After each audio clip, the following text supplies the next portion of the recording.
Yes, we are not as warm out here in Florida as we are in they are out west, about 93 degrees, but 100% humidity. So that's what we're dealing with here. Back in February of 2022, we opened our 21-mile section of express lanes, and we'll go over what we prepared our first responders with on that. Next slide, please. So this is just what we're going to go through, what items we taught our first responders and all that. Next slide, please.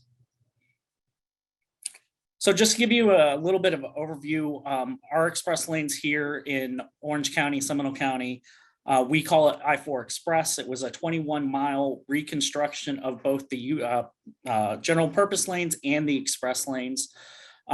Motorists do have the option in each direction, so it's not a time of day bi-directional facility. We have 2 lanes open in each direction, so 4-lane facility, 24 hours a day, 7 days a week.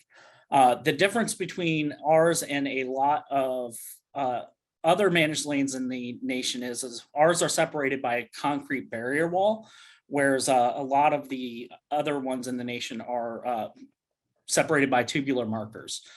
So that provided a little bit of a challenge on how to get people or first responders to the scene.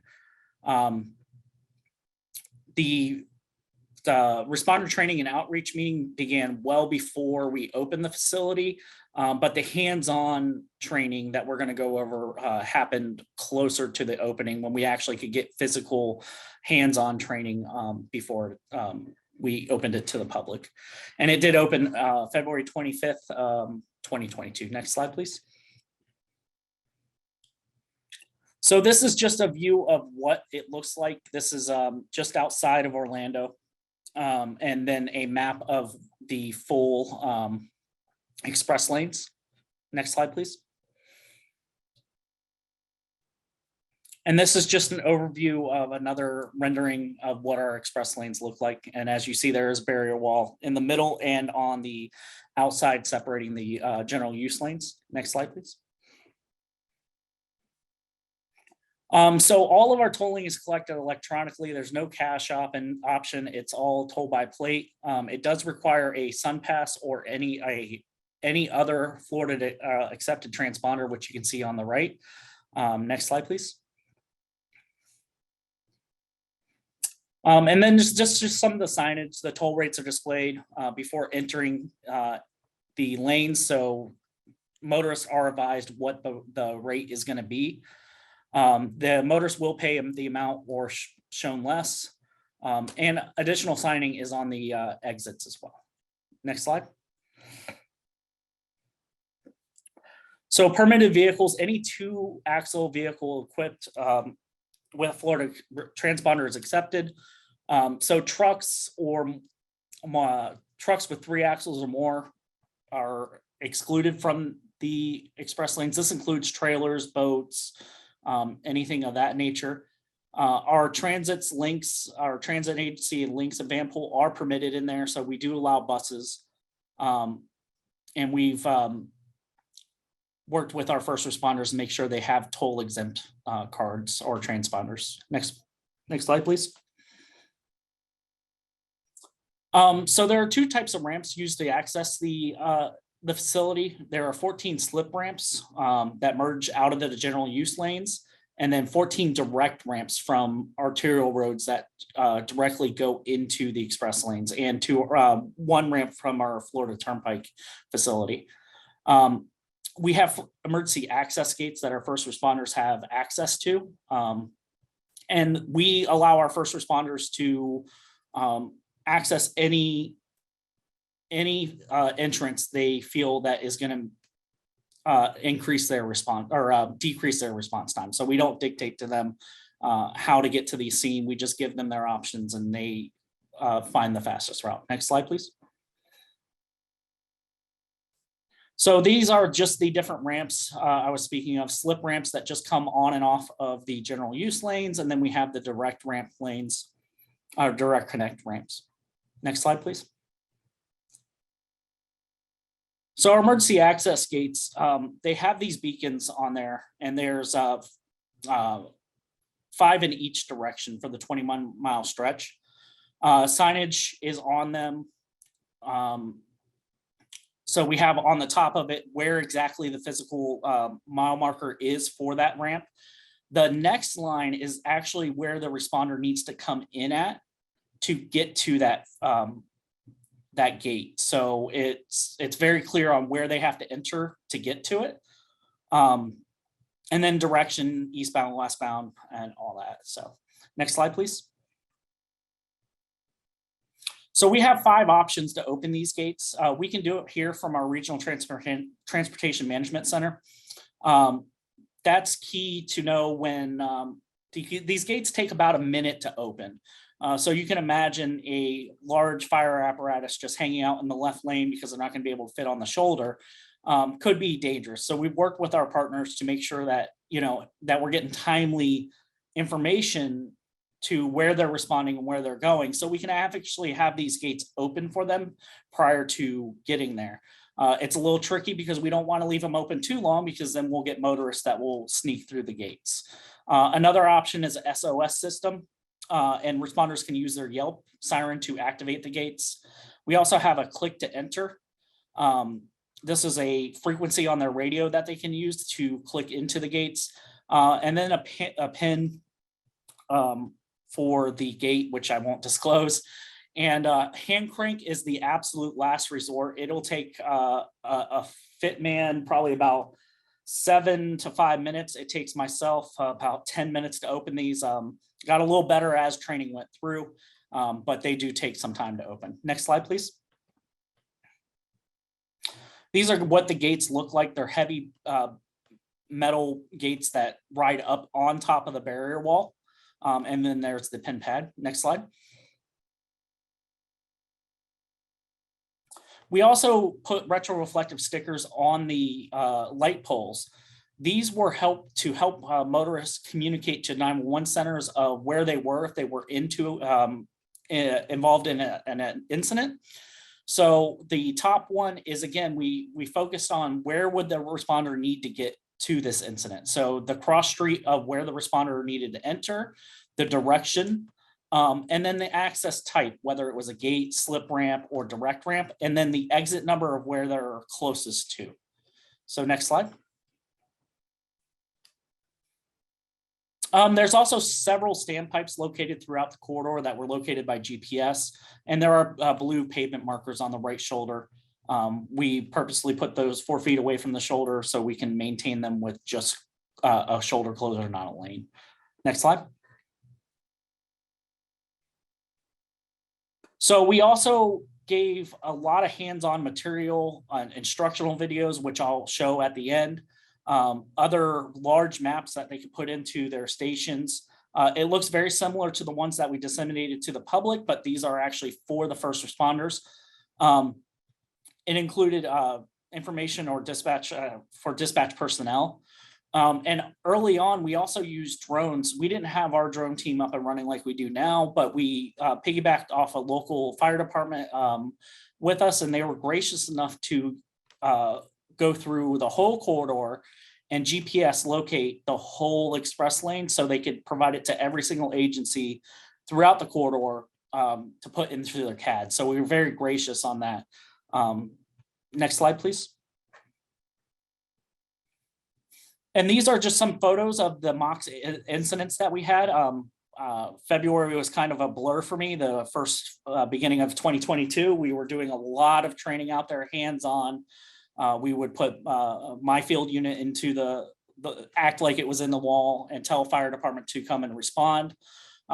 Several trainings on the gates on how to open them manually, because it is a several step process to open those. Next slide, please. And then we also did a lot of express lane tours throughout the corridor before it opened. I know it looks like I'm running from FHP here, but I'm actually not. It was a large tour that we had through the express lanes and our fire department folks as well. This was really well received, and we've actually implemented in our district now. Anytime we open a new facility, we do offer it to our first responders to get some training on just driving the corridor before it opens. That allows them to go at their own pace, stop in certain places that are key, and ask questions to the department from us to see what some of their concerns were. So we have the Wekiva project that we're working on, and we've been doing several tours on that as well. Next slide, please. So safety is obviously a top priority. The speed limits are the same in the general use lanes as they are in the express lanes, and FHP and local law enforcement have been out there enforcing that. The other key difference between our express lanes and a lot of express lanes throughout the nation is we have a full shoulder for our incident management. So that's been a great thing where we can just push, pull, drag stuff off the road and put it on that shoulder and work it there. We have our road rangers, which are our safety service patrol. They're available to assist motorists and emergency personnel in the express lanes. They are 24 hours throughout that whole corridor. And then there was integrated incident response, involved coordination and training with all those following agencies and much more. Next slide, please. And this is the video that we distributed to the first responders. I-4 through Central Florida includes express lanes in the center of the interstate, 2 in each direction separated by concrete barriers. There are 2 types of ramps used to access I-4 Express. 14 slip ramps to merge in and out of the general use lanes and express lanes, and 14 direct connect ramps that allow direct access from express lanes to surface streets. First responders also have access to I-4 Express via Emergency Access Gates, or EAGs. When responding to an incident, I-4 Express can be accessed using the closest entry point, which may be a slip ramp, direct connect ramp, or EAG, whichever is closest to and before the incident, and whichever the first responders determine is the best option. For example, if an incident occurs on eastbound I-4 Express in downtown Orlando, an emergency response vehicle can use the direct connect ramp from Anderson Street to enter the express lanes. If entering through an EAG, this is how you locate and operate the emergency access gates. There are 5 EAGs on eastbound I-4 Express and 5 on westbound. Signs posted prior to and at the gate location look like this: EAG, mile marker, direction, and the cross street where the responder will need to enter to proceed to the EAG. There are 5 ways to open the emergency access gates. The Regional Transportation Management Center, or RTMC, can open them remotely. You can activate your siren on the Yelp setting to signal the gates to open. Open the gate using a designated channel on a mobile or portable radio. Open the box on the access gate and enter the provided PIN number. Or open the gates manually using a hand crank. Retroreflective stickers will be posted on every light pole within the I-4 Express lane system and will help motorists involved in an incident let 911 centers know where they are within I-4 Express. The purple with white lettering sticker has the cross street. For example, 436 is State Road 436. The direction, E for eastbound, W for westbound. The access type, G for gate, S for slip ramp, D for direct ramp, and the mile marker. Standpipes are located along the corridor and can be pinpointed via GPS. 4 blue reflective pavement markers, or RPMs, are on the right or left shoulder next to the standpipe to assist with identifying the standpipe's location. A shoulder closure is all that is needed to maintain them.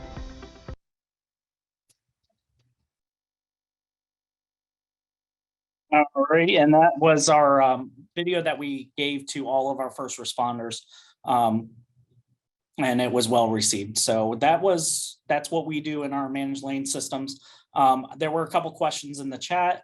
I answered one of them through typing, but the other one was, do you have an ATMS system used in conjunction with managed lanes? Yes, we do have our SunGuide system, which is what we use statewide. And we have another one that's called CELS, which is our express lane software that we use to control our tolling rates.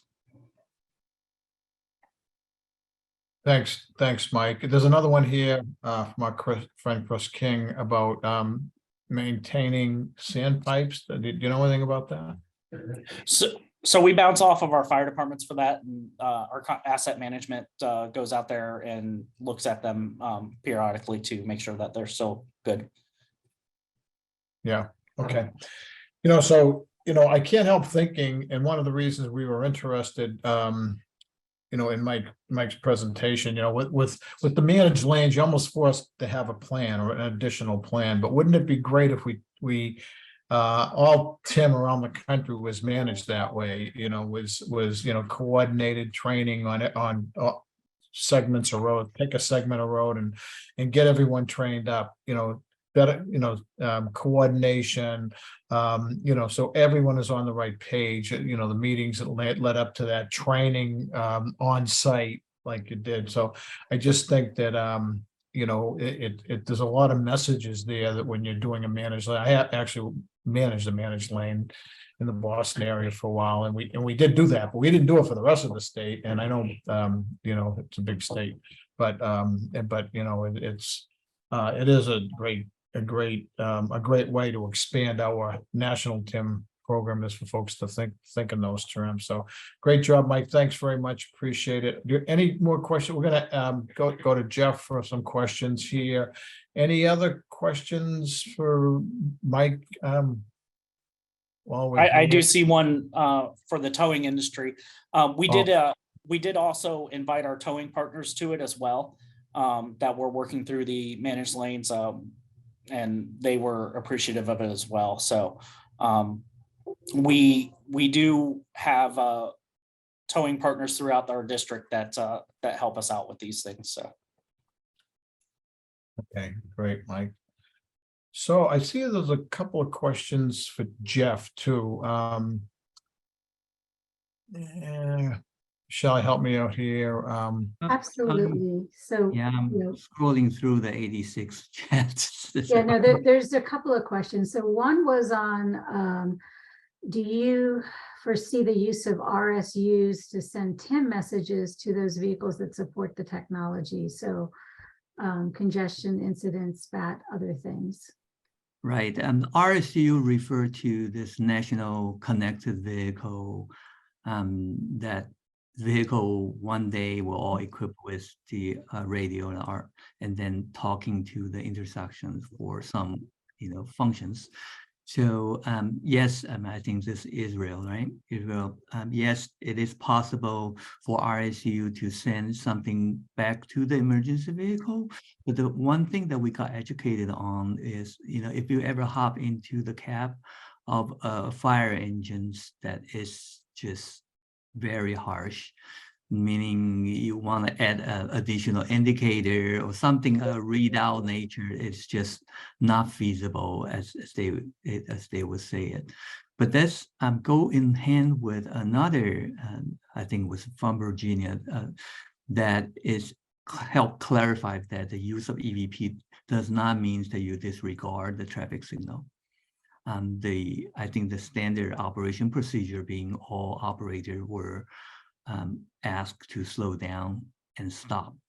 But the differences of it is, instead of doing just slow down, but still need to sort out the confusion and all that. Now you know that, over time, the conflicting flow will be shut off and the pedestrian who was in the crosswalk will be safely allowed to complete their walk. So there's still, even though, again, it does not mean that the vehicle could just, fly through the intersection. However, this is done a lot more orderly, safely, and then it's still save time. So there were a couple of other questions for our presenters.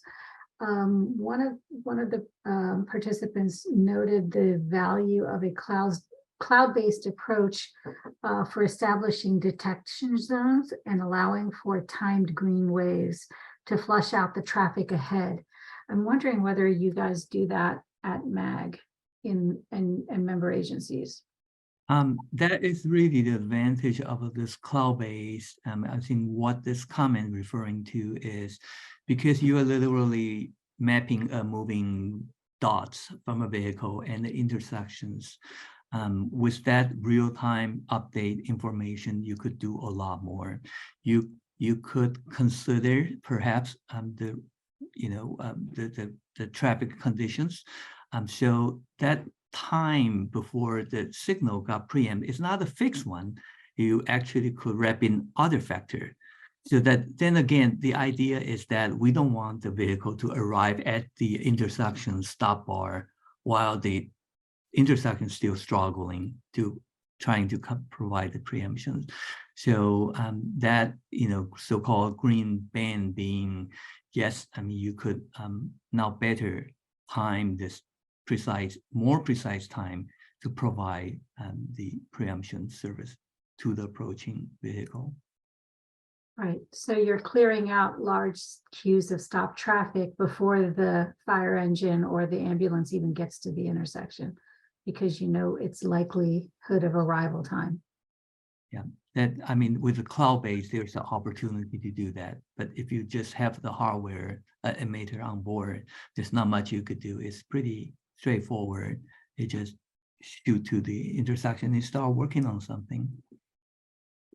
Okay, and then Philip, and I'm not going to try to pronounce the last name, asked whether anyone's worked with fire engine manufacturers to make it easier to mount devices on these newer systems, whether it's in or outside the cab. Yeah, so mounting, again, I mean, there are two types, or one, the hardware-based, either there is an emitter and or still need a radio, right, mounted on the rooftop. But I want to report that because of this infrared system has been out there for a long time, and there are a lot of generic components. The latest trend has been the manufacturer actually included the built-in emitter in the light bar that you buy for those things. So it's kind of, streamlined it, but it begs for other questions that, one has to know how many vehicles actually got granted the access, right?